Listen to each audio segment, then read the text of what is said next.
Tere armas Fonte News uudistekanali kuulaja vaataja. Olen jälle uuesti Haapsalus, kohtun Einar Eilandiga. Tere Einar! Tervist, tervist! Ja me tegime sinuga loo umbes 2 nädalat tagasi ja me rääkisime tookord olukorrast Eesti ühiskonnas ja jutu lõpuks me jõudsime arusaamisele, et Eestis me oleme sõjaseisukorras. Mitte nüüd otseses mõttes, et siin on sõda lahti, vaid olukord, kuhu me oleme jõudnud, on kriitiline. Ja me ütlesime ka esimeses saates, et sellest olukorrast välja saamiseks on väga palju lahendusi. Kuid ennem kui me lahendusteni jõuame, me peame teile, armas kuulaja vaataja, rääkima ikkagi lahti, kui hullus olukorras me ikkagi oleme. Ja me täna Einariga räägime, kus me tegelikult oleme, kui sügavas augus, kuidas me oleme sinna sattunud, mis on need põhjused, mis on need tagajärjed ja siis ehk järgmises 3. loos me kindlasti räägime ka konkreetsetest lahendustest. Need on lahendused, mis toovad ka tulemuse. Einar, mul on tõesti hea meel, et ma kohtun sinuga uuesti ja tänane ilm on võrreldes eelmise saate ilmaga on tunduvalt soojem. Et ma ei pannud isegi pintsakud selga, sest siin on täielik palavus.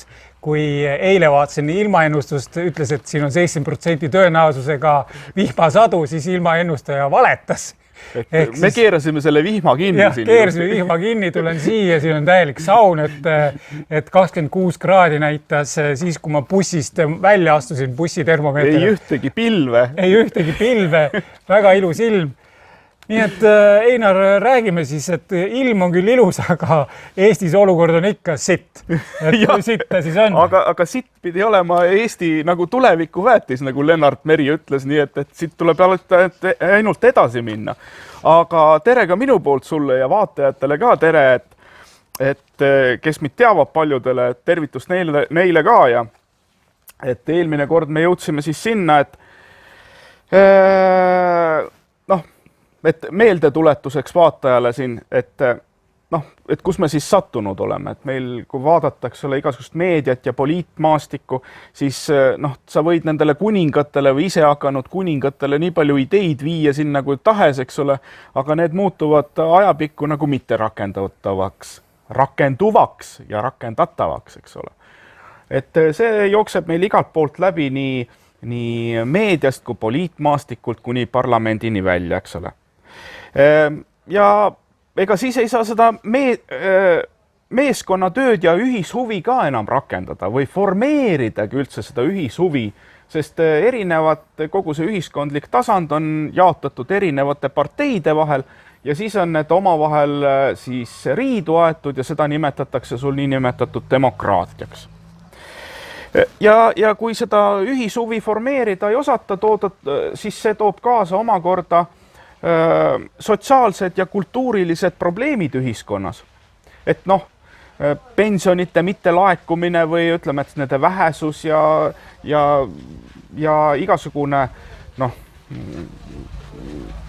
kuidas öelda, koolihariduse ja koolide sulgemise ja nii edasi, nii et neid tegureid on sotsiaalkultuurilisi stopperitegureid tuleb aina juurde ja ühiskonna inimesed võivad küll nendele nagu protesti avaldada, aga see poliitiline tasand ei ole võimeline neid rakendama.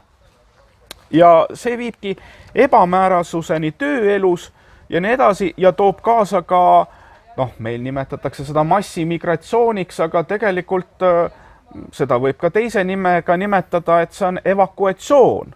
Et meil on asi jõudnud nii kaugele, et rahvas evakueerub enda maalt, sest neid muutusi ja nii edasi ei ole võimalik ühiskonnas ellu rakendada, eks ole, et sa võid nende inimestega küll rääkida, aga partei võim on nagu inimeste võimu ülene, eks ole, ja sa võid isegi uuringud igasugused läbi viia, nagu me oleme siin teinud kuni siin Põhjamaade ministrite nõukogu ja Brüsseline välja, aga mida sa neid uuringuid teed, kui neid kõrvu ei ole, eks ole, mis neid uuringuid siis kuulaks ja vastavalt nende uuringutele siis käituma hakkaks, eks ole.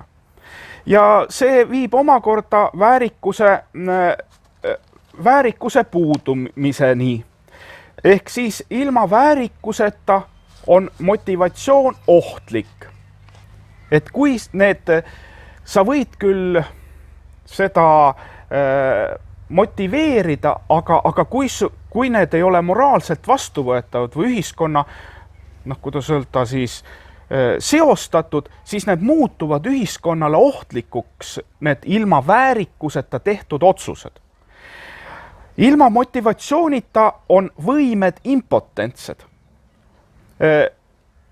Ehk kui sa ei suuda seda ilma selle väärikuse kaudu siis ennast motiveerida, siis sa saad küll igasuguseid arenguperspektiive võib-olla et isegi paika panna, aga sa ei suuda neid ellu viia.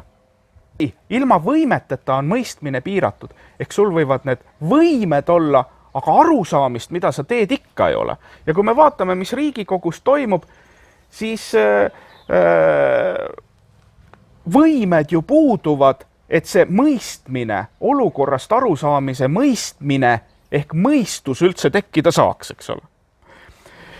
Ja ilma mõistmiseta on teadmised mõttetud.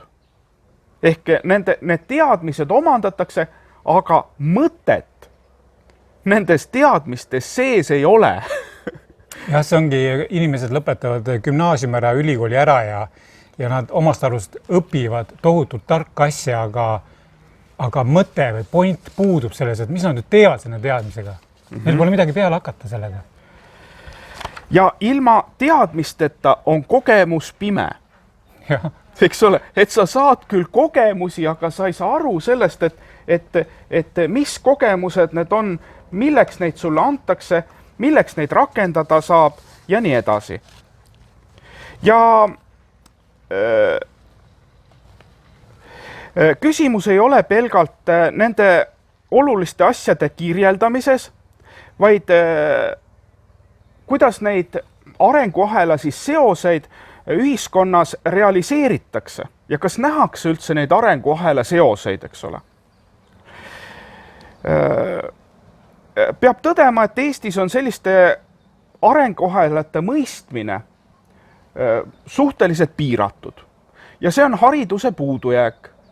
Jälle jõuame, eelmises korras jõudsime ka sinna, et sellega ei tegele ei kultuurikoda, ei teaduste akadeemia, eks ole, kes peaks sellise ühiskondliku sidususega või erinevate siis kultuuri ja kuidas öelda siis valitsustasandi seoste väljatoomise nii üldse viima, et see dialoog üldse algatada saaks ja nii edasi. Tulemustest ei räägi aga keegi, lihtsalt ei küündita, eks ole. Ei räägita, nõukaajal ma mäletan, et olid isegi telesaated sellised, kus ikka tõsiseid uuringuid tutvustati ja nii edasi, aga praegu ma küll selliseid nagu tähele ei pane, oli isegi ju telekool, eks ole, inimestele, eks ole. Praegu seda ei ole vaja, eks ole, enam inimesi teadvustada nendest asjadest, eks ole. Aga see viibki selleni, et sellise ühishuvi formeerimine on tõsine probleem, aga ühishuvi leidmine on eelduseks, et kujundada ja kujutluspilti luua nendest süsteemidest üldse, mis meid juhivad. Ühishuvi leidmise eelduseks on aga diskussiooni olemasolu. Kui me vaatame, mis meil ühiskonnas toimub, mina näen ainult monolooge. Üks räägib, teine räägib, aga selle dialoogini, kes kõvemini karjub, võib-olla seda usutakse, eks ole. Kellel paremad meediakanalid on, seda usutakse. Aga mis tegelikult toimub, suhteliselt raske defineerida, eks ole. Ja meil puudubki see edasi-tagasi kommunikatsioon, sest üks räägib ühte kogu aeg edasi, ta ei saagi aru, et teine ka ütles midagi, aga ta raiub oma teemat, ongi nagu sa ütlesid, monoloog. Jah. Indiviidi erihuvid muutuvad aga ühishuviks dialoogi käigus. Ja ma otsingi selle hea pildi ülesse siit. Ehk vastasel korral on situatsioon selline, et sul televiisorist näidatakse erinevaid grillimise meetodeid ja siis see kanakari vaatab pealt, eks ole, kuidas neid ellu viiakse. et selline situatsioon. Aga miks me selleni jõudnud oleme? Kui me vaatame seda, mis meie ühiskonnas toimub, siis seda võib nimetada teatavaks moraalseks paanikaks. Ehk millest see või kuidas see moraalne paanika siis tekib.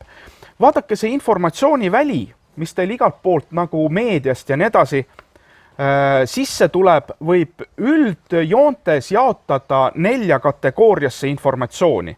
Esiteks meediakeskne informatsioon, materiaalsuse keskne informatsioon, kultuurikeskne informatsioon ja sotsiaalsuse keskne informatsioon.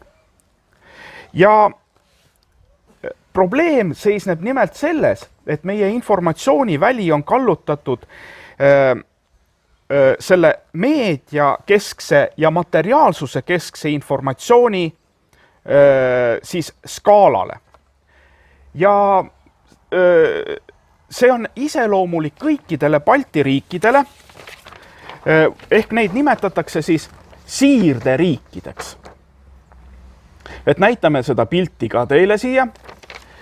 Ja see toob omakorda kaasa problemaatistiku. Ehk näitan seda. Jah. Problemaatiks. Ehk aga toome selle teemakäsitluse nagu joonistame siis välja, eks ole. Et tõmbame joone. Siin on meedia.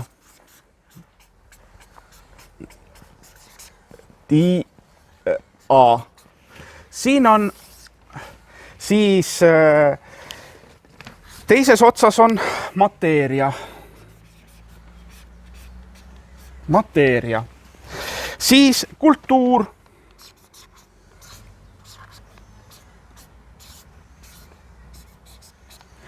Ja sotsiaalsuse keskne informatsioon.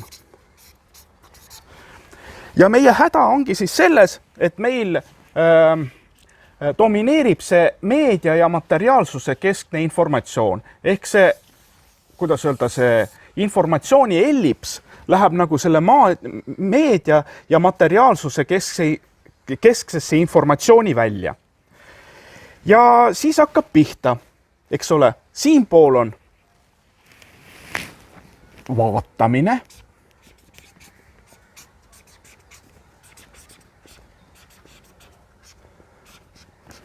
Siin on nägemine.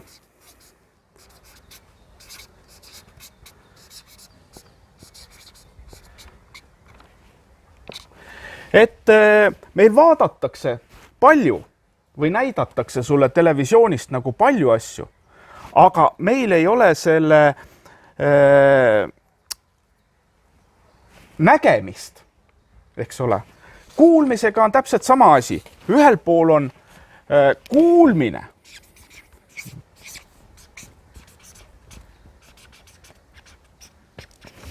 Teisel pool on kuulamine.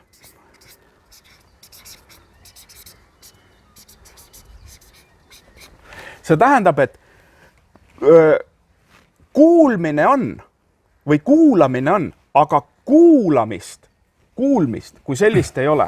See on nagu kodus abielupaar, et naine räägib, mees kuuleb, et jah, et ta piriseb midagi seal, aga ta ei kuula, mida ta räägib ja siis ongi arusaamatus, et kogu aeg, et aga oot, millal sa seda rääkisid? No ma rääkisin iga päev sulle, aga sa ei kuulanud mind ehk, et kuulmine on, ka kuuled, et keegi piniseb, aga sa ei kuula, mida seal pinisetakse. Jah, täpselt nii. Ja see kultuuriline stopper liigub kuni Riigikoguni välja, eks ole, pereelust kuni Riigikoguni, kuni ülikoolideni, kuni edasi. Aga vaatame edasi. Ühel pool on sõna, teisel pool on tegu. Et meil neid sõnu on suhteliselt palju, aga tegusid me nende taga paraku ei näe, eks ole. Siis võtame siit teist edasi, et ühel pool on hirm ja teisel pool on turvatunne.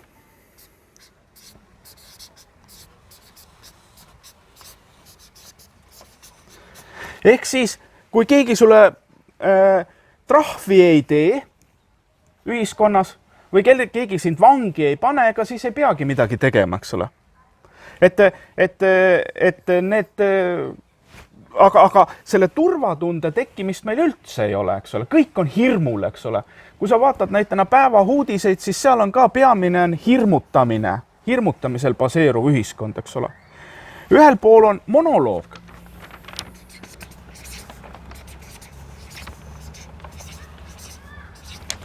Teisel pool on dialoog. Ehk kui me vaatame jälle meediat või ütleme, et ümbritsevat keskkonda, siis neid rääkivaid pealjaid ja tähtsaid onusid, kellel 2 meetrit lipsu ees on kõik kohad täis. Aga vot seda dialoogi ei ole võimalik enam nendega saavutada ja ega nad ei suhestu ka eriti rahvaga, eks ole, kui sa vaatad, mis toimub, eks ole. Siis vaatame edasi. Ühel pool on kontroll.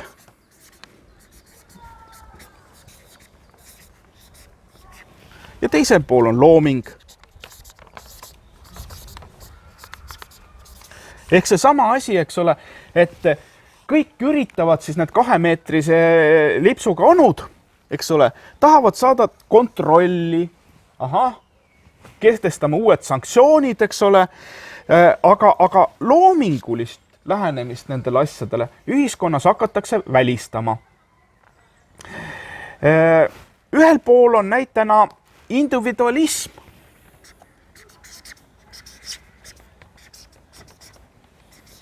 Ja indiviidi huvid. Teisel pool on ühishuvid.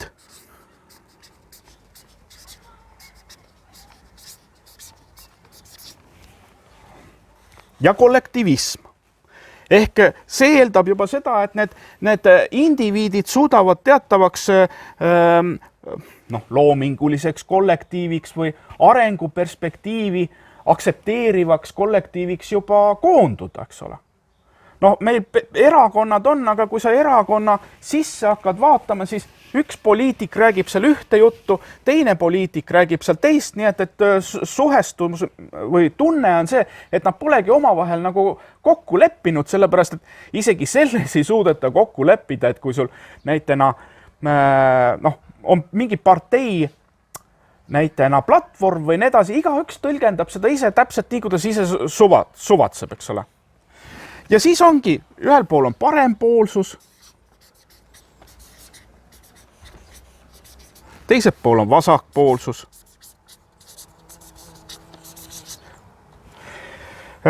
Ühel pool on kuvand.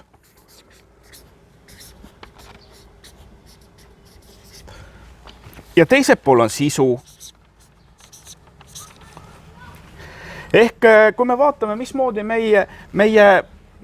mis on siis meie ühiskonnas oluline? Meil peamiselt tegeletakse selle kuvandiga, aga tegeliku sisust sulle ei räägita nagu üldse midagi või see on sisu on surutud nagu tagaplaanile, et seda üldse ei avalikustatagi sulle. Siis ühel pool on arvamised.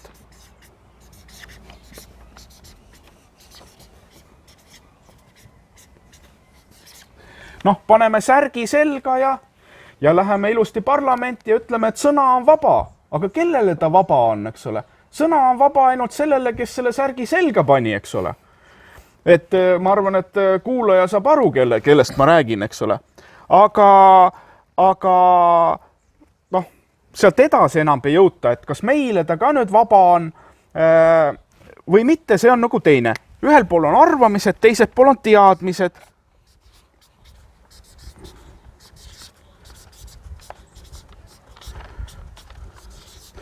Ja need arvamised ja teadmised on pannud siis teineteist nagu välistama. Ühel pool on, kui sa küsid näitena, et kes sa oled näitena meeste rahva käest? Ma olen töömees. Kas meil peremehi ka on? Kas meil peremeestest räägitakse? Ehk pere pärast eksisteerivatest meestest. Ei räägita. Kes sa oled? Töömees olen. Okei, ole edasi, eks ole. Aga peret nad enam nagu, ehk mees ei olegi, selle kaudu nagu luuakse nagu seoste ahel, et see mees ei peagi enam perega hakkama saama või peret looma või nii edasi, eks ole. Ta peab riigi jaoks töötama, pere pole miski.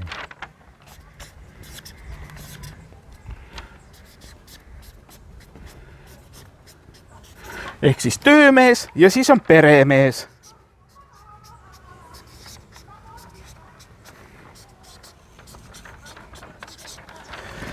Ehk, et kumma poole me siis enda ühiskonna arengus nagu suundume, eks ole, kas kumba meil siis rohkem on vaja, kas töömehi või peremehi või kellele või kuhu suunas see ühiskonna üldine areng siis üldse nagu läheb.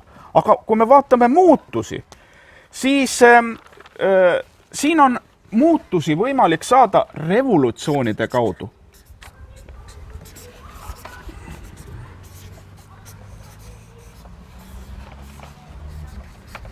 Aga siin on lahendused evolutsioonilised teed.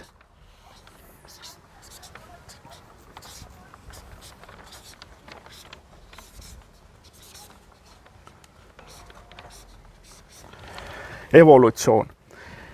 Ja vaadake, kui meil seda vaatamist ei ole, siis meil ei saa seda nägemist enam tekkida. Ehk see on ühe terviku erinevad osapooled. Kui meil kuulamist ei ole, siis meil ei saa kuulmist enam tekkida, ehk sa ei saa aru sellest, mis nagu, sa kuulad küll, aga sa ei saa aru, mis, või ütleme, et sul see psühhobiokompuuter, mis sul ajude vahel on, eks ole, ei saa aru sellest, mida räägitakse. Et need on kõik ühe terviku, ühed osad, eks ole, aga meil on õpitud neid kõiki asju näitena vastandama, ehk meil on revolutsiooniliste teede kaudu võimalik ainult neid muutusi esile kutsuda, aga meil on niivõrd väike rahvas, et kui me hakkame siin veel revolutsioone läbi viima, siis see on tegelikult kõige kindlam tee nagu enesehävinguni. Aga saate aru, see on sotsiaalkultuuriline programm. Meil ju vaadake, kuidas need erinevad erakonnad näitena teineteist ka. Üks taandab ühte, eks ole. Reformierakond taandab nüüd EKRE-t, eks ole, ennem ta taandas Keskerakonda ja niiviisi meid viiaksegi nagu ühiskondlikult sellise kultuurisõja tingimustes. Et see on üks skeem sellest, kuidas seda tehakse, eks ole. Ehk ma arvan, et inimestel oleks huvitav neid asju teada. Siin võib-olla veel üks asi, eks ole, et ühel pool on rääkimine.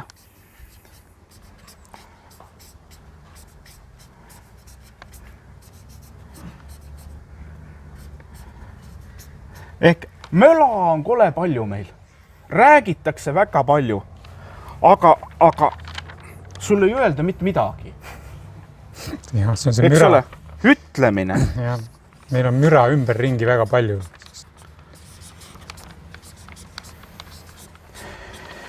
Ja omal ajal KGB-st oli juba teada see, et oli kaks võimalust informatsiooni, kuidas seda blokeerimiseks. Üks on see, et sulle ei anta nagu üldse informatsiooni kätte ja teine on see, et sulle antakse nii palju informatsiooni ja seostutakse nagu sinna igasuguste muude jubinatega veel ära, et sa ei üldse aru, et mis on oluline, mis on mitte oluline ja nii edasi. Et see on nüüd üks sellistest skeemidest, mismoodi sellist bardakki või suppi sulle kokku keeratakse siin iga päev, eks ole, läbi meedia vahenduse. Meedia programmeerib sind vaatama, aga sa meedia programmeeri sind nägema, ei õpetasid, et kuidas siis sellest pildist aru ka saada, et kas on ikka tamm või see on tamme sarnane puu, aga aru ma ei saa, kas on ikka tamm või on kastanna. Et see meedial on suur roll, et ja tegelikult kõige asja algus on ju inimestel moraal ehk moraalsus, et sellest ju tegelikult mina ei ole kuulnud, et koolis moraalsust räägitakse, vähemalt minu lapsed ei ole koju tulnud, et isa ära räägi mulle mingit sellist moraali, et vaata kõigepealt ise ennast peeglist, siis tule mind õpetama ja moraali lugema. et inimesed ei teagi tegelikult, mis on moraalsus. Et nad lihtsalt lahmivad ja ajavad siis seda pappi kokku, ajavad siis mingit võimu taga ja siis püüavad olla kellegile meele järgi ja sõbra meele järgi või poliitiku meele järgi. Aga tegelikult, mis on asja moraal, on see, et tegelikult iga inimene peab tegema teistele ainult seda, mida ta tahad, et sulle tehakse. Aga meil sellest ei mõelda, sest et kui vaadata poliitikuid, siis käib üks valetamine ja petmine, sellepärast et nagu nüüd hiljuti loeme, et Reformierakond enne valimisi lubas, et ei võta lapsetoetusi ära ja ei tule ühte ega teist ega kolmandat. Nüüd, kui on võimul, siis lapsetoetused võeti ära, tõsteti makse. Ühesõnaga tehakse absoluutselt kõike vastupidi, nagu me siin näeme, et kõik tehakse vastupidi. Räägitakse üht, tehakse teist ja kellelgi moraalitunnetust ei ole, et ja see on sisuliselt ühiskondliku moraali tapmise skeem, eks ole sulle, et kuidas seda tehakse, et nüüd mitte ainult Veiko Huuse ei tea siin seda asja, eks ole, vaid teavad televaatajad ka seda, et seda skeemi ja kui varustada ennast teadmistega, siis te võib-olla, et muutute immuunseks ka selle, kuidas seda meediasõdade tingimustes siis ja teate, kuidas see manipulatsioon siis teie ajude vahele jõuab, sest meil ei taheta sellest eriti rääkida, eks ole. Aga see on kõigest üks skeem, eks ole, nendest asjadest. Jah, et see on üks skeem, et kus nüüd siis meie ühiskond siis lõpuks, kui sügaval augus me oleme, et poliitikud on jõudnud siis oma valejuttudega nii kaugele, et kas inimene üldse saabki aru, millises ühiskonnakorralduses või riigikorras me üldse eksisteerime, et mis meil siis on? Kas meil on siis kapitalist, sotsialism, kommunism, fašism, anarhism või mis riigikorraldus meil praegu siis on? No jah, see on täiesti õige küsimus selles suhtes, et arutame natukese sinuga, eks ole, et kas meil kehtib näitena kapitali keskne ühiskond? Kas näitena see sisuliselt tähendaks seda, et me inimesed saavad iga päevaga rikkamaks ja riik saab iga päevaga rikkamaks? No rahanumbrites me kindlasti võib-olla, et isegi saame. No trükitakse kogu aeg juurde, et see nagu rahanumbrites rikkus kasvab, aga kas inimesed ja riik rikkamaks saab, selles ma väga kahtlen praegu. Nii et neid kapitali erinevaid vorme on väga erinevaid, eks ole, teadmuskapital ja inimkapital ja nii edasi. Inimkapitali jääb pigevalt vähemaks meil. Nii et nendes, ütleme, et kapitali huve meie ühiskond nagu küll ei teeninda, eks ole. Siis sotsialistlik ühiskond, sealt me tuleme, eks ole, seal me ka nagu ei tahtnud elada või nii edasi, eks ole. Koolid olid tasuta, ei tahtnud, eks ole, arstiabi oli ka tasuta, ei tahtnud, on ju, et järelikult me seal ka ei ela, eks ole. Ja meil ei ole haridus ja arstiabi kõikjal tasuta ja meil põhimõtteliselt me maksame kõigest. Me liigume nagu teises suunas, teises suunas, et kõik tasuliseks, värgid, nii edasi, et sotsiaalse keskne ühiskond meil ka ei ole. No võtame siis järgmiseks, ole, mis on, võtame feodaalkorra. Aga feodaalkorra esimeseks reegliks on see, et feodaali esimene eesmärk on see, et need lapsed, kes tal on, elaksid paremas näitena keskkonnas kui tema, eks ole.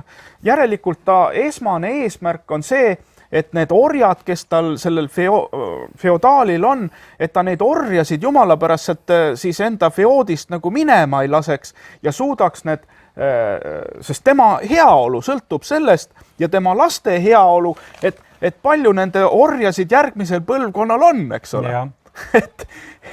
Aga meil toimub nagu teistpidine arengusuund, et meil ju need feodaalid, eks ole, ajavad need orjad riigist minema, minge ehitage seda teist riiki seal kuskil mujal, eks ole, et jumala pärast meie ei peaks sellega tegelema hakkama.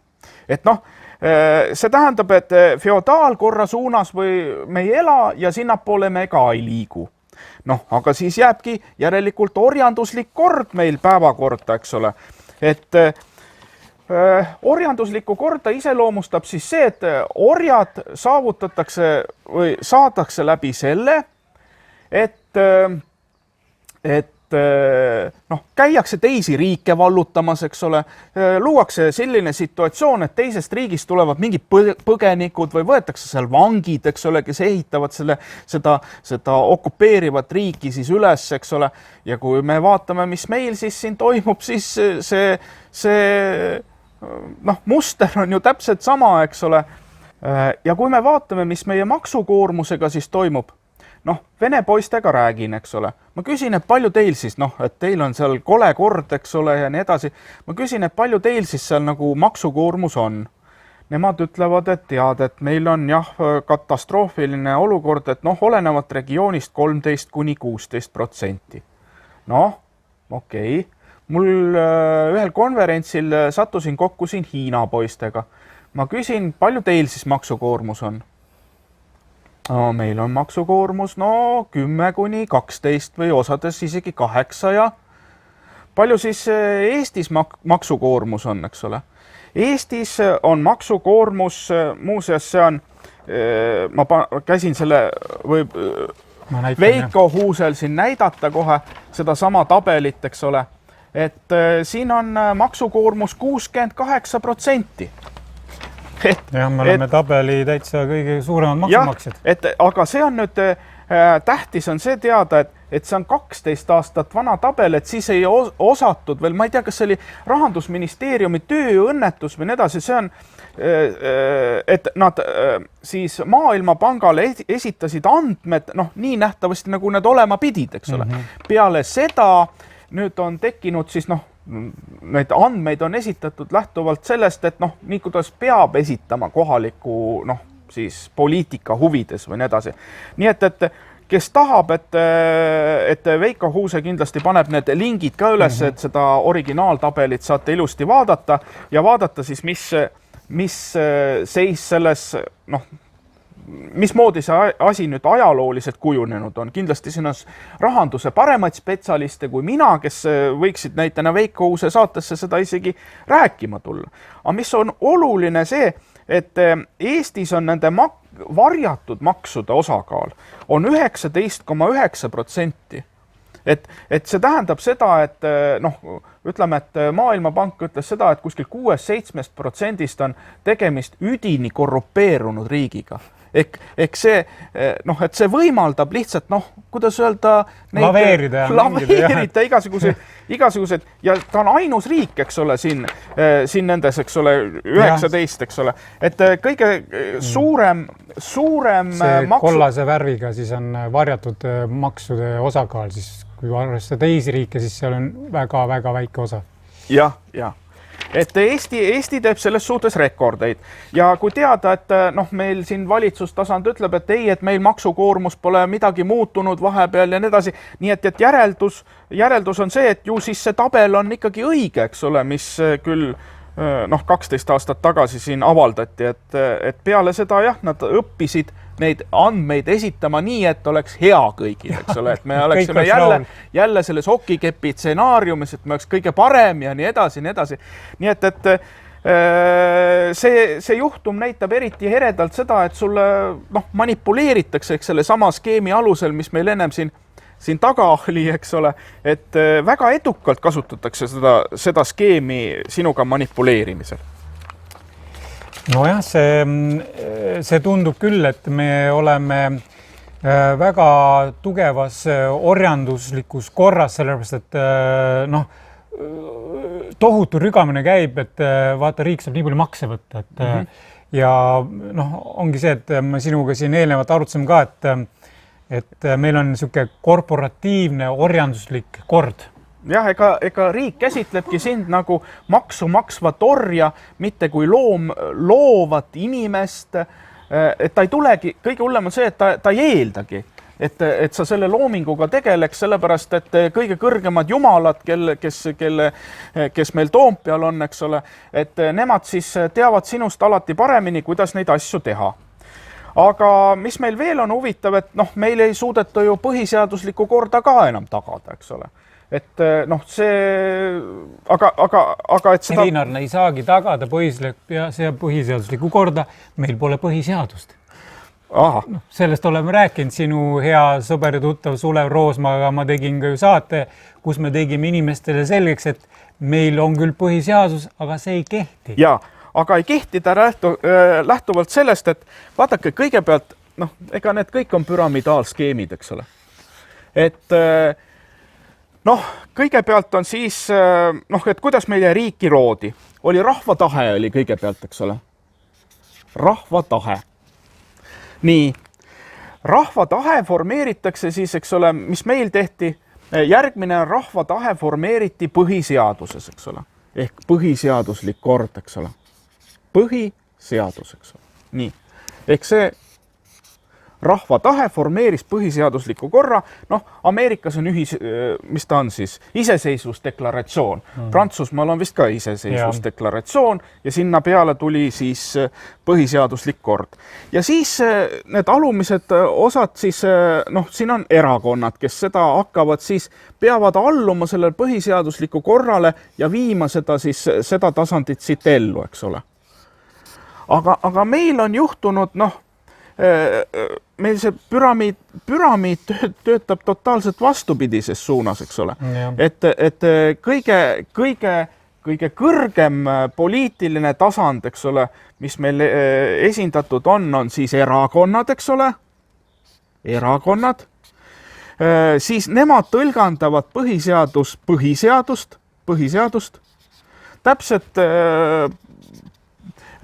täpselt nii, kuidas ise tahavad, eks ole. Ja selle tõlgendusega siis,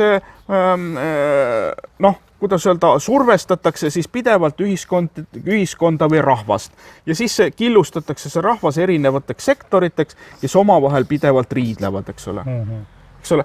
Ja see on tüüpskeem, eks ole, kuidas näitena rahva elujõudu siis nagu hakkliha-masinast igapäevaselt läbi lastakse, eks ole, ja see on selline teine skeem, eks ole, mismoodi utiliseeritakse ühiskonda. Aga siin on ju analoogse situatsiooni peale on tehtud, et milleni see viib, et inimesed eraldatakse looduslikust keskkonnast, eks ole, nad ei oska enam looduses toime tulla, neid pannakse elama kunstlikusse situatsiooni. Ja selle kohta on tehtud või sellel on ka teatavad tagajärjed ja selle kohta on tehtud suisa katseid, eks ole. Näitena, äädikakärbse katse, eks ole, mis viidi läbi, et sellises keskkonna tasandis, eks ole, et mis juhtub erinevate olenditega siis, antud juhul siis äädikakärbsega, kui teda panna teatavasse kunstsituatsiooni või edasi elama. Et katse oli siis järgmine, et võeti need äädikakärbse vastsed, eks ole, pandi raudkappi elama. Tehti nendele täpselt samasugused tingimused, nagu on looduses. Aga mis selgus? Selgus see, et seal hakkasid 80%, ligi 80% toimusid väärarengud, eks ole. Ehk kolmas silv avanes kuskil pealae peal ja tekkis üks paar tiibu juurde ja nii edasi, eks ole. Ehk see on selle kunstkeskkonna tagajärg, eks ole. Et kuhu see niinimetatud kunstkeskkonna loomine siis nagu viib, et räägime seda tagajärgedest lahti, eks ole. Kes teab, on rottidega tehtud katse näitena piiratus ruumis elamise kohta. See on ere näide selles, et Maussutopii eksperiment on selle asja nimi, kes viitsib, see guugeldab ja saab need filmijupid kätte, et mis selle sisu on. Seal juhtus ka, et sisu oli siis selles, et rotid panti siis piiratud ruumi elama ja seal hakkas ka levima igasugune pederastia ja siis tekkis selline ilusate emaste klann, eks ole, kes ainult pesid ennast, aga järglasi ei toonud ja ega nad eriti nagu sellise toidukausi juurest ka eriti kaugele ei läinud, eks ole. Ja järel tulev põlvkond tapeti maha, eks ole, järglasi ei saanud, kusjuures nad närisid teisel igasugused kõrvad ja sabad ära, nii et see oli päris võigas pilt, eks ole. Ja ega meil surutakse ju täpselt samamoodi kogu see ühiskond elama aina väiksemasse territooriumisse ja vähem liikumisruumi antakse. Jah, täpselt. Ja see toob kaasa väga palju paralleele, mis selles Mauss-Utopii eksperimendis välja töötud oli. Kuigi on olemas ka, huvitav ongi see, et need mudelid on ju kirjeldatud, kuidas sellest nagu välja tulla ja nii edasi, katsed on tehtud, et kusjuures härra Jaan Leetsar on kokku kirjutanud siin isegi raamatu Igavesti koos loodusega, et ühistegevuse looduslik geneetilised lätted. Ehk see on kirjeldus sellest, et kuidas me peaksime siis inimühiskonda loomas edasi, et see eksistentsi vorm langeks kokku selliste looduslik geneetiliste lätetega. Ja aga asi on ju selles, et sa võid siin igasugused teooriaid nagu välja tuua, aga need ei muutu nagu rakenduvaks. Ehk me olemegi selles rottide katses, eks ole, et igaüks on teineteise vastu juba mitte koostööpartner, vaid vaenlane, eks ole. Ja. Et kuidas sellest nagu lõputust ringist siis välja tulla, eks ole? Einar, sa räägid siin teatud mustritest, mis on ühiskonnas välja kujunenud ja eelnevalt rääkisime ka, et siin on meedia kujundab meile teatud mingid mustrid, mis siis ühiskonnas me näeme igapäevaselt ja need on viinud siis selleni, et inimesed on üksteise kõri kallal, nad on vaenlased, nad ei oska enam harmoonias olla, aga tegelikult meie kogu see elukeskkond ongi kujundatud mustriliselt, et seda me näeme praktiliselt igal pool, et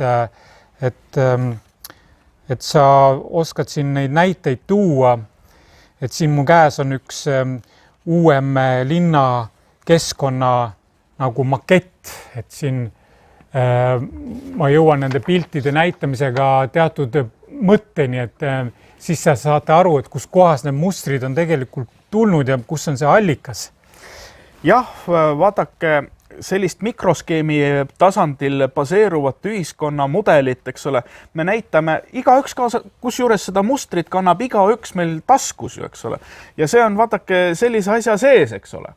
See sama muster, eks ole, see mikrokiibil baseeruv ühiskonna mudel. See on nagu elukeskkond, aga põhimõtteliselt ongi ta nagu mikrokiibil baseeruv elukeskkond, inimesed elavad nendes kiipides. Ja see sama muster vaatab vastu teil näitena Lasnamäelt, eks ole. Siis võtame näitena Õismäe näitena, täpselt see sama muster, eks ole. Võtame näitena Narva, täpselt sama muster, eks ole. Siin on Tartu sama muster. Tartu sama muster. Aga huvitav nüüd on see, et... Näitame selle Buchenwaldi ka ära, et välismaalinn ka. Jaa, et kusjuures ongi huvitav see, et koonduslaagri mudelid on vastavad üks ühele nagu selle sama mudeli kirjeldusega. Et siin on näitena Auschwitz, eks ole, täpselt sama skeem, eks ole, mis meil on. Võtame selle Buchenwaldi veel ette selles suhtes, et inimesed nagu paremini aru saaksid, et kui me näitame näitena Õismäed, mis on suhteliselt selline ümmargune linn, eks ole, siis Buchenwald oli täpselt samasugune suht ümmargune linn, eks ole, aga nad jõudsid ainult sektoriselt välja ehitada, nii et selles suhtes Õismäe on palju parem, et nad jõudsid nagu terve ringi ikkagi peale teha, eks ole. Et kogu sellele asjale. Ja vaadake, see ongi nagu, et kuhu me siis jõudnud oleme. Me olemegi jõudnud teatava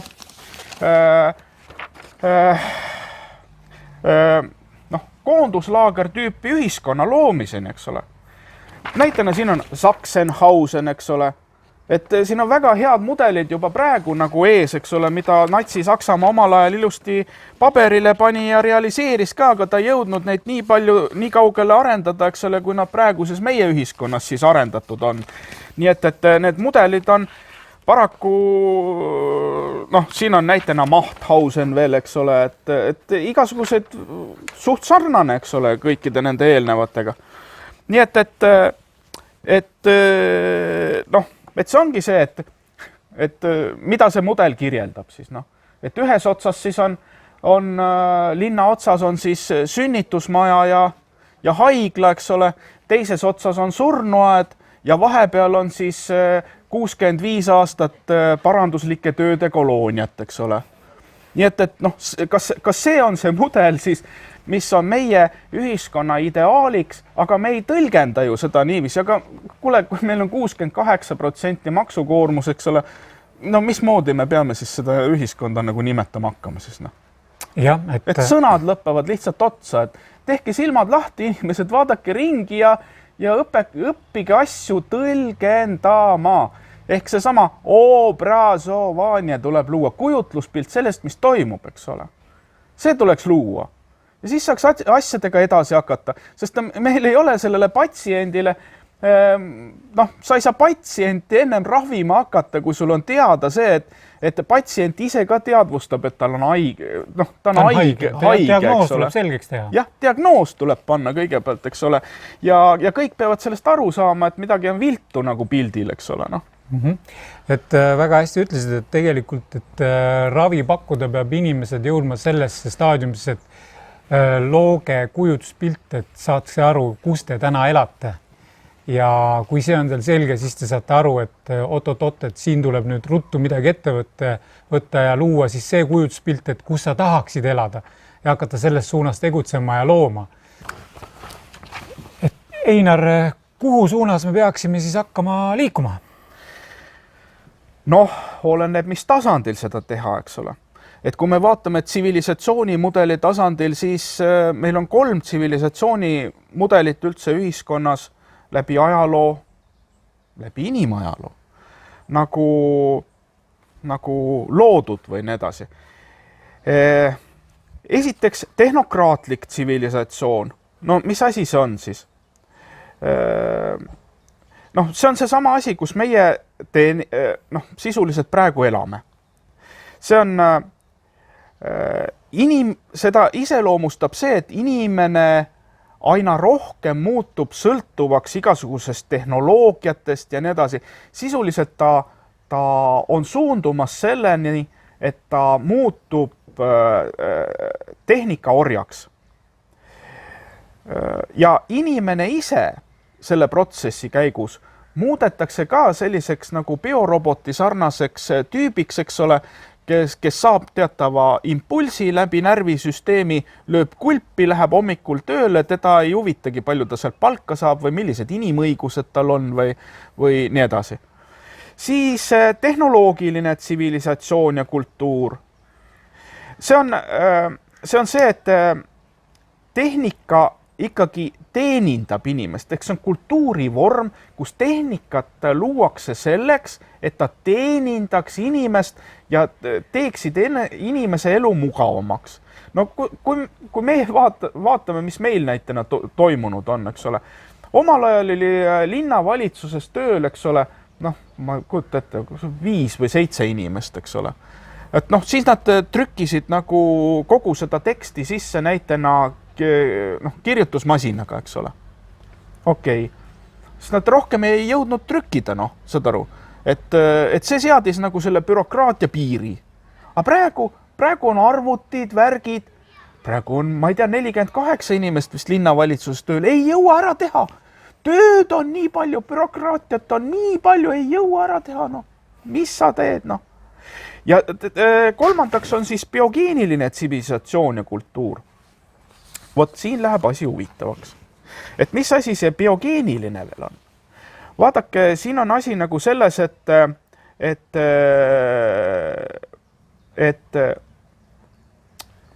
me teame ju neid parameetreid. Inimese ajust on töös ainult 3%. Eks ole? Et ta suudab kasutada 3%. Aga miks see niiviisi on? Vot minul tekib nagu küsimus, et kuidas luua kultuurivorm, mis selle ülejäänud nagu uinuvas olekus aju nagu ka nagu kuidagi moodi selle hallolluse nagu tööle paneks või nii edasi. Teisest geneetikateadlastega räägin, Einar, tegelikult meie genoomist on kasutusel täpselt samamoodi ainult 3% või ülejäänud on kõik uinuvas olekus ja nii edasi, eks ole. Et kas sealt ei peaks nagu midagi otsima või nii edasi, et enda arengupotentsiaali nagu lahendusi leidma, et see potentsiaal on tegelikult olemas.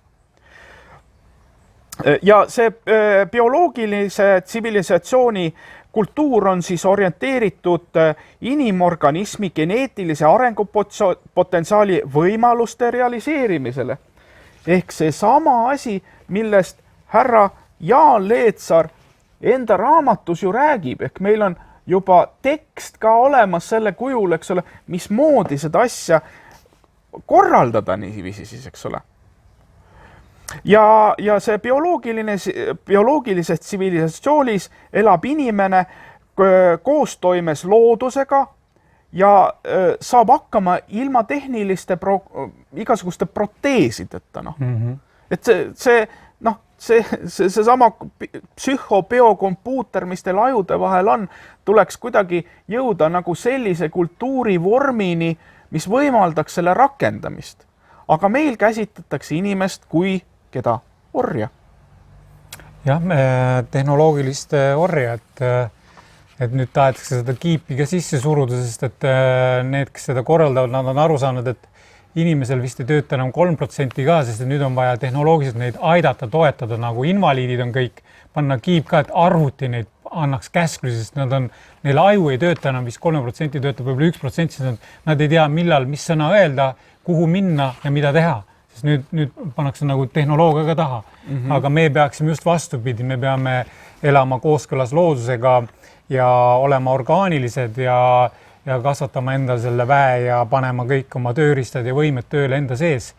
Meil on see olemas, kui jah, siin 3%, siis meil on 97% on veel jumaloid, kui see kõik töötaks, siis ongi see, et üks Hollywoodi film on see, kus naisterahval, jah, täpselt, aju hakkab 100% tööle ja ta on kõikjal. Ta ongi nagu põhimõtteliselt ongi kõik, ta juhib kõike hetkega, et tal ei ole mingi probleem muutuda energiaks, voolata siit-sealt ja teha igast asja, et kujutate siis ette. No kaasaegselt ütleme, et mina olen selle teemaga täiesti kokku puutunud ka välisriikide teaduste akadeemiate tasandil, kus peamine küsimus on see, et kuidas ühiskonnas jõuda sellise teadmusseisundini, eks ole, või nii edasi, kuidas formeerida sellest kultuuri. Mina ei ole teaduste akadeemia poolt küll sellist initsiatiivi näinud või kultuurikoja või kes meil nüüd veel siin, eks ole, kultuuriministeerium või, et oleks üldse nagu tehtud mingit konverentse sellel teemal või õpetajatega, jummal, eks ole, veel hullem, eks ole. Et ei ole tähele pannud, et äkki sina oled, Veiko, nagu tähele pannud, et äkki sina oled nendele konverentsidele või edasi jõudnud, eks ole. Mina ei ole isegi kuulutusi näinud sellest teemast. Ma ei ole kuulnud, ma olen näinud ja ammugi mind ei kutsuta sellistele konverentsidele, sest et siis jumalaid, kui hoitakse kahega peas kinni ja mõeldakse just siis, et huvitav, mida see Uuse Veiko nüüd räägib. Sellest ei saada üldse aru, sest et see on hoopis teine teema. Ja kuhu see vaesus veel on jõudnud, eks ole. Sain siin kokku nagu Ivar Trööneriga, kes on lapsevanemate liidu esimees. Tema ütles, et meil on tekkinud juba viimasel ajal selline kontingent inimesi nagu palgavaesed. Et nad teevad 8 ja enam tundi päevas tööd ja neil ei ole enam ressurssi, et sellest jääb väheks, et ellu jääda, saad aru, et üüri maksta, nii edasi. Kusjuures omal ajal näitena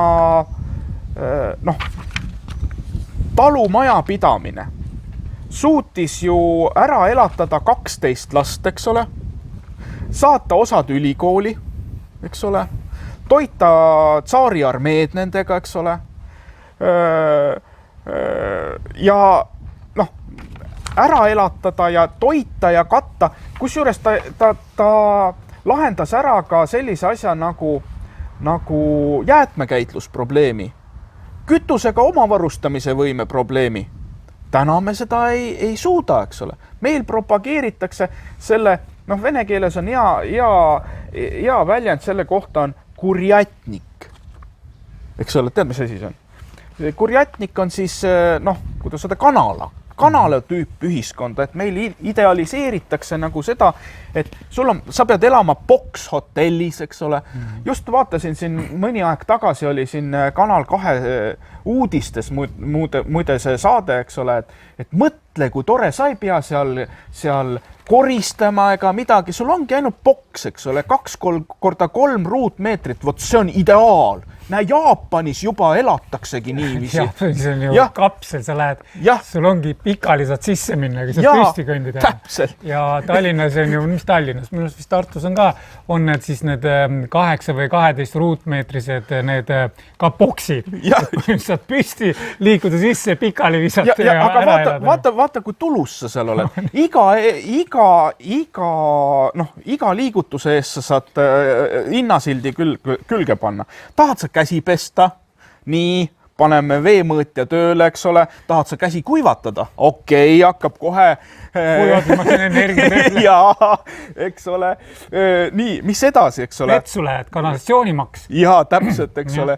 Tahad külmkappi? Ei, milleks sulle külmkapp? Lähed ostad pitsa, eks ole, väljast. Sa oled majanduslikult maru efektiivne, eks ole, selle süsteemi jaoks. Et kuhu edasi, eks ole? Terve Lasnamägi on ju, elab täpselt samas võtmes, eks ole, et see on suund lihtsalt, kuhu poole me tormama.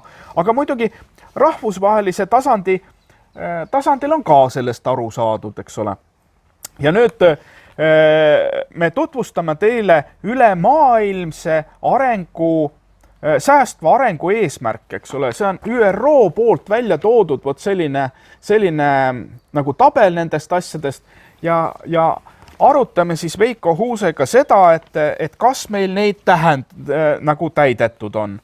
Ehk mina kui loen neid ja vaatan, et tegelikult rahvusvahelisel tasandil hakatakse juba aru saama, et kuule, et midagi on ikka pildil väga valesti. Sest esimene meede, mis seal on, kaotada kõikjal vaesus mis tahes kujul. Selles hulgas vaimuvaesus ja intellektuaalne vaesus ja erinevad, et me peame iga päev nagu rikkamaks saama. Aga kui me kuulame siin Lastevanemate Liidu vist juhatuse liikme Ivar Trööneri juttu, siis tema räägib meile, et meil on vastupidised trendid. Ehk vaadake, see ülemaailmse säästva arengu eesmärgid on mõeldud nagu selleks, et need on nagu rahvusvahelise tasandi liiklusmärkide või liiklemiskultuuri reeglid, eks ole, et kuhu me läheme. Aga kui sa nendele vastu töötad, eks ole, kui sa lähed näitena ilma, mis juhtub sinuga, Veiko, kui sa lähed näitena vastassuunas näitena tee peal sõitma, eks ole, surnuks sõidetakse sind, eks ole.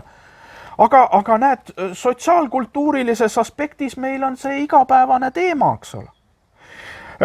Teine, kaotada nälg, saavutada toiduga kindlustus ja parem toitumine ning toetada säästvat põllumajandust. Me oleme tahtnud Organic Estoniaga siin säästva põllumajanduse konverentse läbi viia. Meile selgitatakse, kuidas me neid ellu viia ei tohi. Me räägime NATO julgeoleku laia käsitluses sellest, eks ole, meil peab olema tagatud tervislik toit inimestele, et see genoomi tasandit ei mõjutaks ja nii edasi. Jälle risti vastupidine seisukoht, eks ole. Võtame kolmanda seisukoha, eks ole. Tagada kõikidele vanuserühmadele hea tervis ja heaolu. Püha taevas, mina kuulan siin, eks ole, jälle päevauudiseid, võib-olla ma kuulan valet kanalit või vale riigi päevauudiseid, eks ole, aga mina kuulan siin, joomarluse aste on jälle 800 inimest saab iga aasta surma, nendele liituvad veel need, kes ennast tänavate peal surnuks sõidavad, nende mopeedidega juua täis peaga ja veel, eks ole, roolis, eks ole, viivad mitte ainult ennast kaasa, vaid ka teisi, eks ole. Et pidevalt see vanusest tulenev probleemid, igasugused südamehaiguste arvud, eks ole, narkomaanide arvud. Lenni Kaalikova teeb 25 aastat palehigis tööd, eks ole. Ja narkomaanide arv pidevalt kasvab meil, eks ole. Tervisehädade arv ka pidevalt kasvab, eks ole. Et kuhu edasi, eks ole. Ma ei tea, kellele ta peab neid asju rääkima, eks ole. Võtame järgmiseks, eks ole. saavutada sotsiaalne võrdõiguslikkus ning suurendada naiste ja tütarlaste võimu. No ühest küljest jah, eks ole, naiste ja tütarlaste võim, no praegu meil on nagu naiste ja tütarlaste võim, eks ole, et no kui seda veel nüüd suurendada siin, no sellega meil on, ütleme, et Eestis väga hästi momendil, eks ole. On küll hästi, sest ma vaatasin hiljuti ühte statistikat, ma ei tea, kui õige statistika on, et meil on 100 mehe kohta 113 naist, nii et päris hästi on. Jah, ja juhtivatel kohtadel, eks ole, on neid vast veel rohkem, eks ole. Aga me näeme kõik, eks ole, kus ta naiste võim meid viinud on, eks ole. Tagada kõigile joogivesi ja kanalisatsioon ning veevarustus säästev majandamine või veevarude säästev majandamine. See tähendab siis seda, et kvaliteetne joogivesi peaks nagu kõigil olema kättesaadav, eks ole. Kuulan mina majandus selle siis, mis ta on siis, Maaülikooli inimeste uuringuid, nad ütlevad, et 68% kaevudest on pestitsiidijäägid sees. Issand jumal, see ju jõuab joogivette. Ennem, kusjuures nõukaajal olid ta salvkaevudesse jama sees, eks ole. Nüüd on juba mitmesaja meetri sügavustes kaevudes, et mõtle, mis meil siin toimuma hakkab, eks ole. Ja see on ka põhjuseks, miks see ju pannakse, see sama joogivesi pannakse leivasaia sisse sul ja nii edasi ja nii edasi. Nii et see pestitsiidi jääkide tagajärje probleeme me näeme koolides, eks ole, nende hüperaktiivikute arvu kasvu järgi ja igapäevased psühholoogiliste hädade probleemide kasvu järgi. Ehk üks põhjus ongi see joogivesi, puhas toit ja nii edasi. 7. Tagada taskukohane ja usaldusväärne, säästev ja kaasaegne energia kõigile. Okei. Ma sain siin Madis Kallasega kokku, eks ole, siis kui ta oli keskkonnaminister, eks ole, ütlesin, et kuule, et kas meil on nagu meede, et ma tahaks endale päiksepaneelid ja tuulegeneraatorid nagu katusele panna, et kas on üldse meede olemas, kus ma saaksin taodelda neid, et äkki tulete appi mulle, et äkki me teeksime sellise keskuse, et õpetaks neid talupoegasid ka siis seda tegema. Ei, meil sellest meedet ei ole, aga see on huvitav probleemi küsitlus. Nüüd ta on siis mitte keskkonnaministrist lasti ta lahti, nüüd ta siis on juba regionaalminister, eks ole. Ega olukord pole muutunud, eks ole, et isegi ÜRO, eks ole, säästva arengu ja planeerimise põhimõtted räägivad seda, aga ütleme, et ministeeriumite tasandil on niiviisi, et ühest kõrvast sisse, teisest välja. Aga lähme edasi. 8. meede, tööhõive ja majanduskasv. Tsiteerime. Toetada jätkusuutlikku, kasvavat ja säästvat majandusarengut ning tagada kõikidele inimestele inimväärne töö. Mis meil on? Meil ju küüditatakse see sama kontingent, eks ole, kes peaks seda riiki üles ehitama, küüditatakse siin ära üles ehitama hoopis teisi riike. Kui me tahtsime, et inimesed, kes peaksid olema selle sama riigi tööstuse ja tootva ja töötleva potentsiaali omanikud. Meil aga öeldakse seda, et ei, las vänismaa onud ostavad selle ära ja nii edasi. Me oleme tahtnud läbi viia ka konverentse, selle sama ühistegevuse teemal, Jaan Leetsare poolt kokku kirjutatud teemal, et selle ühistegevust käima saada ükskord meie riigis. Ei, meil meetmeid selleks ei ole juba, ma ei tea, vist 20 aastat või, eks ole. Nii et tegevused on paraku vastupidised hoopis. 8. meede, ehitada vastupidav taristu, toetada kasvavat ja säästvat industrialiseerimist ja innovatsiooni. Oleme siis proovinud industrialiseerimiseni ka jõuda meil. Tahtsime minna näitena rahvusvahelisel tasandil, eks ole, sinna taastuvenergia konverentsil, eks ole, et palun siis KIK, et kuna see on rahvusvahelisel tasandil meil, kuidas öelda, see arenguperspektiiv on meile vajalik, kõik ütlevad jaa, on vajalik, NATO poisid ütlevad ka jaa, on vajalik, meil on vaja sõltumatu energiasüsteem luua ja nii edasi. Ja kui sa küsid siis, et kuule, et meil on vaja nagu rahalisi vahendeid, et konverentsile kohale sõita, siis meile öeldi sedasi, et kas ta neid konverentsi materjali ilma ei saaks nagu kätte, et äkki ta ei pea sinna minemagi üldse sinna konverentsile. See tase oli umbes selline, et kuule, äkki käite konverentsil ära niiviisi või saate konverentsi materjalid, et üldse konverentsile minda. Et see on see sama tasand, et äkki te saate ülikoolist ka sedasi hariduse kätte, et ülikooli üldse ei peaks minema, eks ole. Et vot see on juba tõsine industrialiseerimise ja tase, mis meie ühiskonnas nagu on, eks ole. No käisime siin TTÜ-ga ka rääkimas sellest, et meil on vaja konkurentsiluure spetsialiste, eks ole. Millal neid üldse hakatakse koolitama, eks ole. Et me üldse aru saaksime, mis konkurentsisituatsioonis me elame, kuidas meie Estonia klaveritehas ilusti rahvusvahelisel tasandil ju kaubamärk ära varastati ja nii edasi, et me oleks kursis nendega, et me uuesti ämbrisse ei astuks ja nii edasi. Ei, sellist asja meil ka ei ole. Nii et meie riik nagu töötab totaalselt vastu sellistele jätkusuutlikkust tagavatele arengumeetmetele. Vähendada ebavõrdsus nii riikide sees kui ka nende vahel. No vaatame, mis meil nagu toimub. Ütleme nii, et tehnoloogiline mahajäämus Euroopaga pidevalt pigem mitte ei vähene, vaid pigem kasvab. Inimeste vaheline, näitena meeste ja naiste sissetulekute vahe pidevalt kasvab. Sissetulekute vahe näitena ka maa- ja linnaregioonide vahel pidevalt kasvab, eks ole. Inimesed jäävad haigeks juba sellest konkurentsisituatsioonist, eks ole.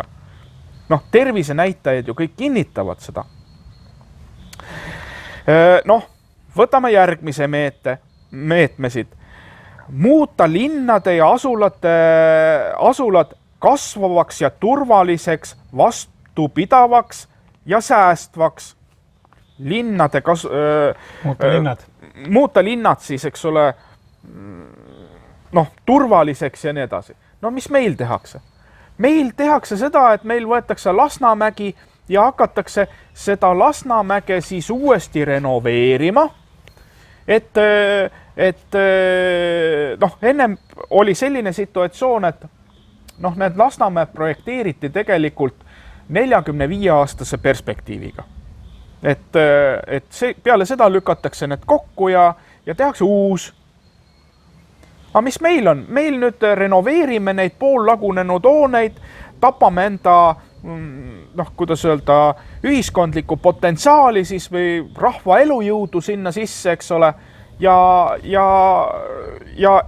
renoveerime neid, müüme kinnisvaraturgudel teineteise kätte, eks ole, ja seoses sellega, eks ole, et need linnad ju ehitati ju igasuguste industrialiseeritud tootmise käigus hoidmiseks, eks ole, tööjõu, siis majutamiseks ja nii edasi. Seda meil enam ei ole, eks ole.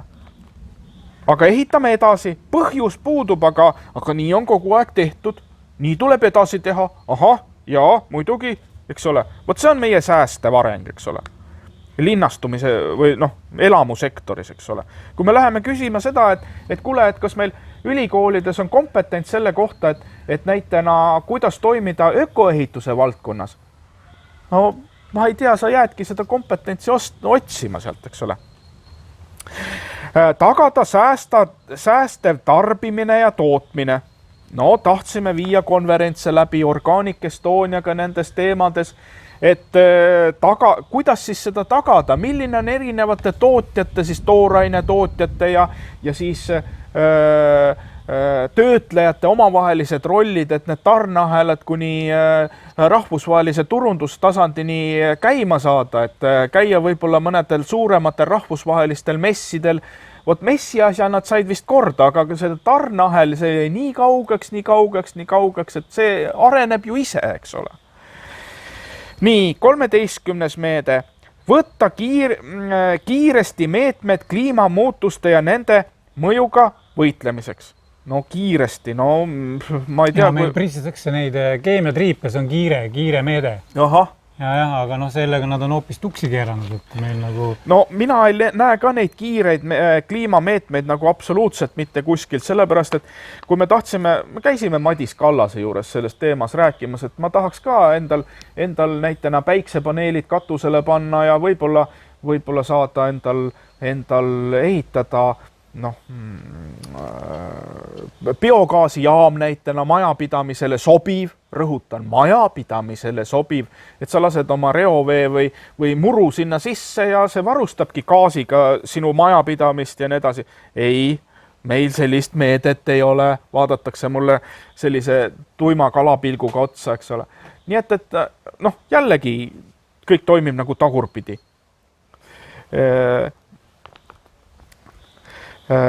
14. meede.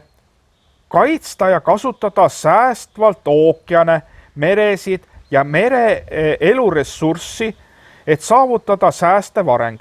Vot selle mereressursi koha pealt ma jääksin nagu ätta, et mina ei ole mereressursi spetsialist, aga vetika koha pealt võiks küll niiviisi öelda, et see on tohutu ressurss, mis meil metsa või merest nagu kaldale õhub, aga kuidas seda kasutada näitena, kuidas pilliroogu niita, vot meie taga ongi siin tohutud pilliroo väljad, kuidas seda kasutusele võtma, mis me sellest tegema hakkame, kuidas me selle mereressursiga näitena teeme, ega need on ju kõik visioon on loomata või on sul äkki selle mere koha pealt äkki midagi täiustada siin? No ma olen üht-teist uurinud, et just see mere ökosüsteem, just need kalad ja korallid ja kõik, mis seda puudutab, et meil aina arendatakse tehnoloogiat, et mida rohkem saaks nagu sealt merepõhjast mingit liiva kätte ja kalu aina rohkem välja püüda ja need tehnoloogiad tegelikult hävitavad samamoodi seda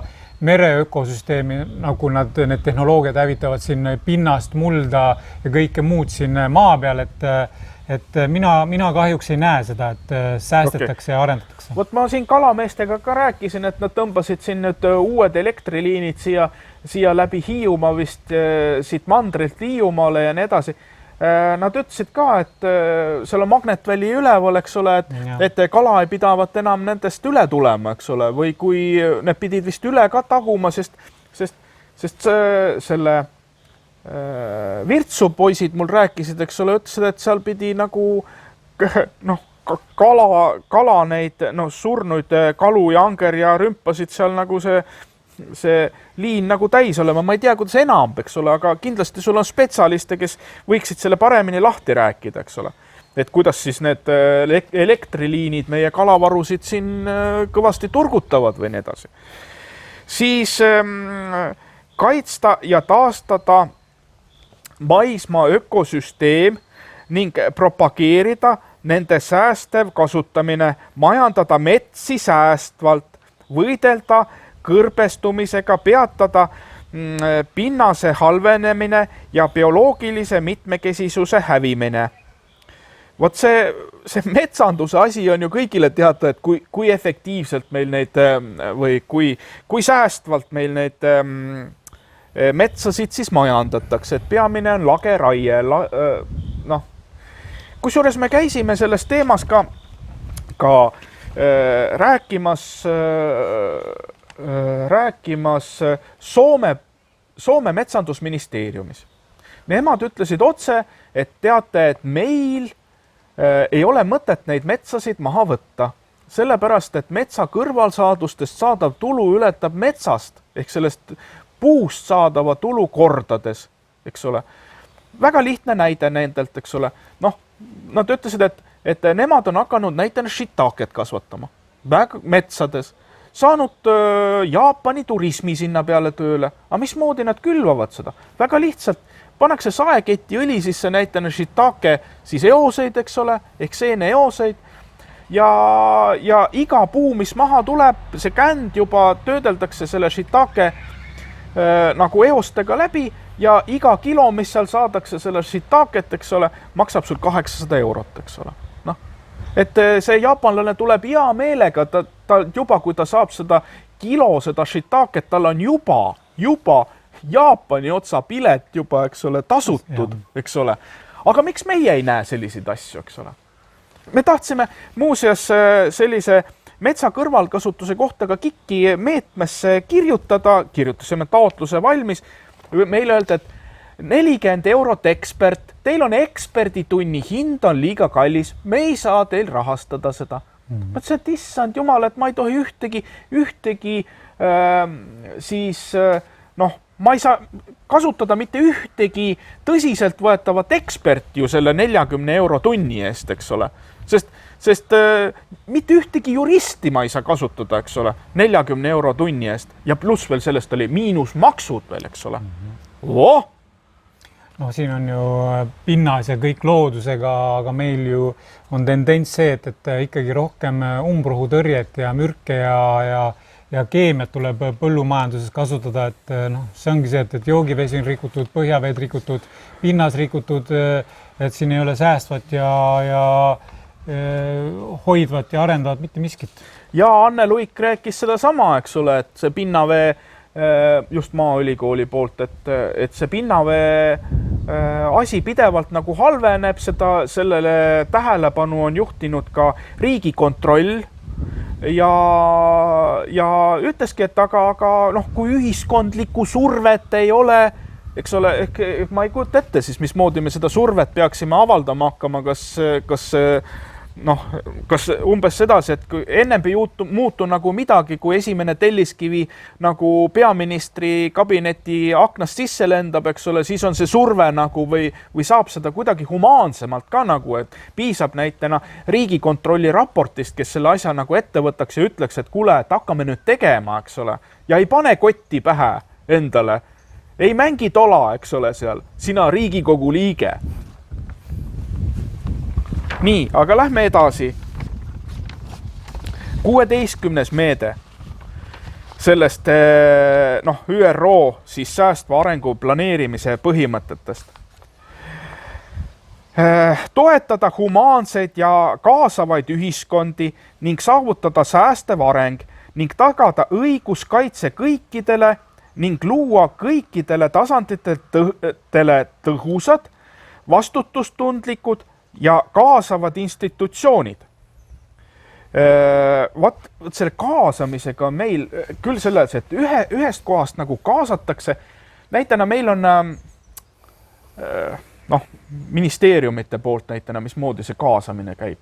Näitena kirjutatakse mingi seaduse pooltoorik valmis ja siis saadetakse see üle Eesti nendele MTÜ-dele. Eks ole, et palun nüüd nõustage meid, eks ole, tasuta kusjuures. Aga see on juba, sõbrad, see on orjatöö ametlik propageerimine, sest rahvusvaheliste konventsioonidega on tasuta töö tegemine sellises kontekstis ja propageerimine veel riigi poolt. Orjatöö propageerimine ja see on orjatöö konventsioonidega keelustatud. Aga meil viljeletakse paraku. On sul äkki Veiko täiendada selle meetme kohta midagi? No meede on üllas ja väga vajalik, aga meil siin Eestis seda tähelepanekut ja sellist asja ei kasutata, sest et kui sa tahadki riigipoolset abi või tuge selleks, et loome mingid institutsioonid loovatest inimestest, et parandada seda elukeskkonda ja ühiskonda, siis sealt sa mingit tuge ei saa ja kui sa loodki ise, siis tullakse sind pigem segama, mitte aitama, et on isiklik kogemus sel teemal. Jah, minul on, ütleme, et ka samasugune kogemus siit samast metsakaitse teemal ja nii edasi, nii et aga lähme edasi.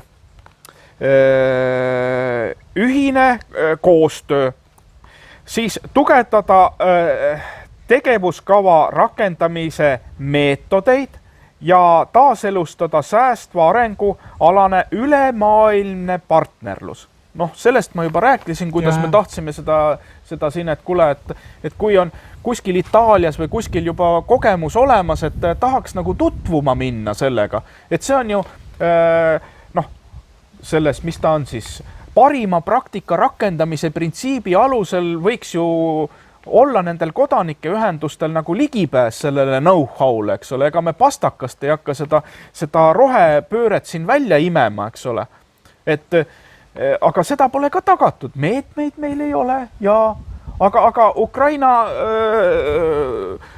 Ukrainas näitena venelaste tapmiseks anti 800 miljonit, aga oma riigi ülesehitamiseks nende säästva arengu ja ÜRO säästva arengu ja planeerimise põhimõtetel selle jaoks raha ei ole. Et need olid siis, noh, see oli nüüd viimane meede sellest. No, see ÜRO säästva arengu plaan kõlab väga vägeva plaanina ja mul oleks väga hea meel, kui neid punkte kõiki rakendatakse. Aga nagu sa siin ette lugesid ja kommenteerisid ja ma nii palju kui kaasa oskasin rääkida, siis mul jäi lihtsalt siin mõttes vaikselt sinu kõrval kogedes, et noh, mitte ühtegi punkti pole siin täidetud ja pigem tehaksegi vastupidi.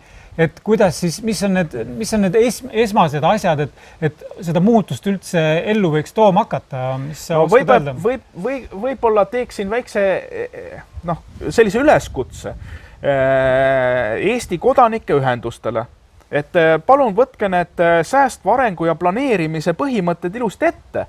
Ja meil on üks tädi, kes ootab teie kirjasid.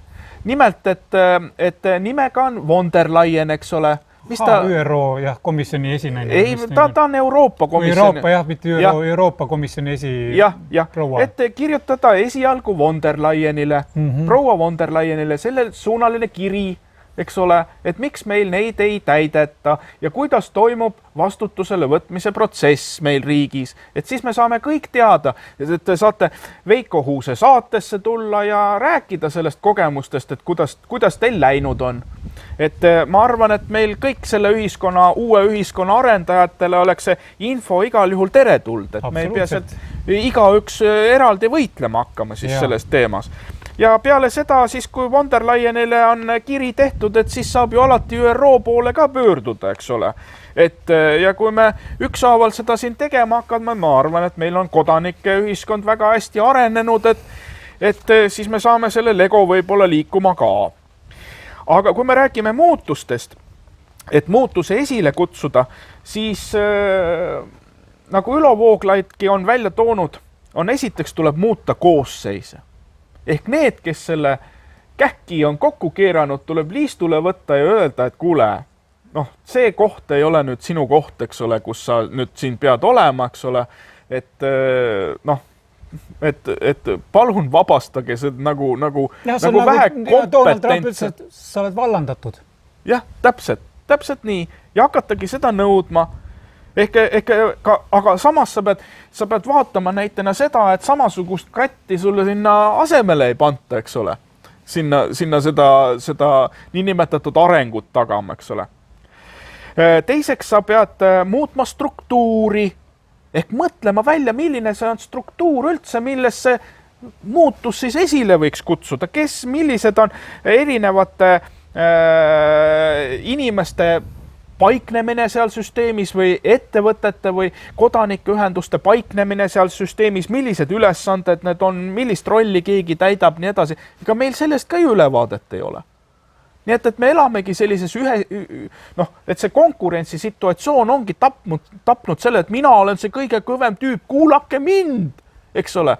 Aga ülejäänud siis vaadaku ise, kuidas hakkama saavad. Kolmandaks, tuleb muuta eesmärke. Millised on riigi ja ühiskonna eesmärgid üldse, nende kodanikuühenduste eesmärgid, meie eesmärgid teiega televaatajad, eks ole, siin. Millised on meie eesmärgid, kas need langevad kokku, millised ja kuidas me saame neid ühiseesmärke, ühishuvid luua selle eesmärkide loomisel. Ja eesmärgid on otsused, millega kaasneb ka vastutus. Et kui keegi neid eesmärke nüüd ei täida, et kuidas siis toimub vastutusele võtmise protsess? ega neid ÜRO säästva arengu planeerimise põhimõtteid siis niisama kokku ei kirjutata. Seda enam, et Eesti põhiseaduses on ju kirjas seesama, et et rahvusvahelised lepped on põhiseaduse ülesed, eks ole. Vot see sama säästva arengu planeerimise põhimõtted ongi need, mida ühiskond peab täitma või riik peab täitma. Neljandaks, tegutsemise põhimõtteid. Millised need tegutsemise põhimõtted siis on erinevatel osapooltel, milline on kodanike ühenduste roll ja ministeeriumite roll, ettevõtete roll, kes siin veel on, kohalikud omavalitsused, eks ole, kindlasti, eks ole, erinevate osapoolte rollid siis, eks ole, et need ka paika saaks, maakondade tasandil, riigi tasandil, nii edasi. Ja viiendaks tuleb muuta hindamise aluseid, et kriteeriumid,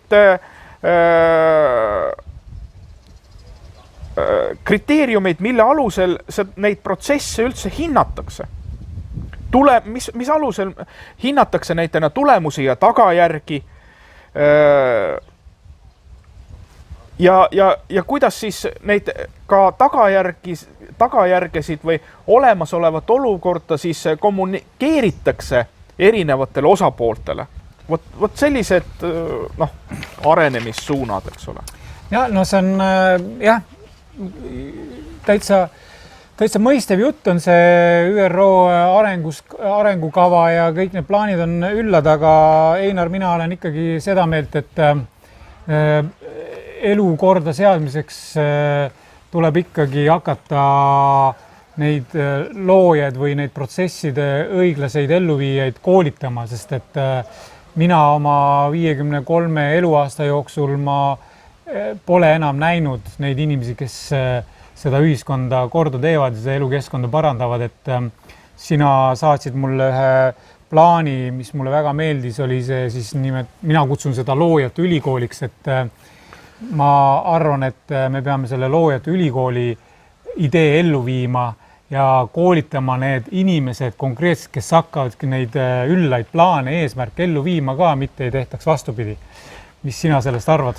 Jaa, ma olen kindlasti sinuga nõus, sest paraku me oleme ka ülikoolide poolt ja nii edasi neid inimesi otsinud, aga seal on paraku nähtavasti probleem ongi see, et kõik teaduskonnad on omavahel riius, kõik konkureerivad nappidele ressurssidele ja mujal maailmas on täpselt samamoodi tehtud rahvaülikoolide süsteem, mis on ülikoolide ülene süsteem, mis annab omal ajal näitena ka Nõukogude Liit rakendas seda, eks ole, siis olid niinimetatud parteikoolid, sa käisid kõigepealt ülikooli läbi ja vot siis läksid sa sellesse parteikooli ja said sealt nagu ühiskonna laiema konteksti arusaamise ja nii edasi.